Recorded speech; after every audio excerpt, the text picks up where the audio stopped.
படைப்பாளராகவும் வார்த்தையாகவும் சோதியாகவும் எல்லா உயிர்களுக்கும் பிதாவாகவும் இருக்கின்ற தேவனாகிய கர்த்தருக்கு ஸ்தோத்திரங்கள். அன்பானவர்களே, உங்களுக்குள் இருக்கும் மனம் உங்களிடம் இவைகளை இப்படி செய், அவைகளை அப்படி செய் என்று உங்களிடம் சொல்லவில்லை என்றால், நீங்கள் உங்களுக்கும் இறைவனுக்கும் விரோதமான எந்த ஒரு பாவ செயல்களையும் செய்ய மாட்டீர்கள். உங்களுக்குள் இருக்கும் மனம்தான் உங்களுக்கும் இறைவனுக்கும் விரோதமான பல பாவ செயல்களை செய்ய சொல்லுகிறது.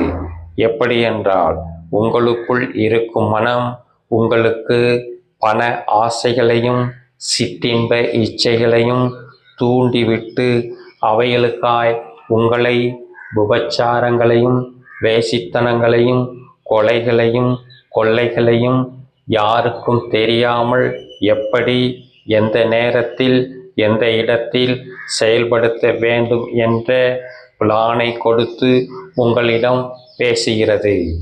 நீங்கள் அதனுடைய வார்த்தைக்கு கீழ்ப்படிந்து உங்கள் சரீரத்தை இயக்கி அந்த செயல்களை செய்கின்றீர்கள். அதனால் உங்களுக்கு பல நோய்களும் பல வியாதிகளும் வருகிறது. பல இக்கட்டுகளிலும் பல நெருக்கங்களிலும் பல பிரச்சனைகளிலும் சிக்கி உங்களுடைய நிம்மதியை இழந்து வேதனைப்படுகிறீர்கள். இப்படிப்பட்ட செயல்களை செய்ய சொல்லுகின்ற மனம் உங்களுக்குள்ளேயே இருந்து கொண்டு உங்களுக்கு எதிரான செயல்கள் அனைத்தையும் உங்களையே செய்ய வைக்கிறது என்பதை நன்கு புரிந்து கொள்ளுங்கள். அன்பானவர்களே, உங்களுக்குள் இருக்கும் மனதினுடைய சொல்லை நீங்கள் கேட்டு எந்த ஒரு செயல்களையும் செய்யாதீர்கள்.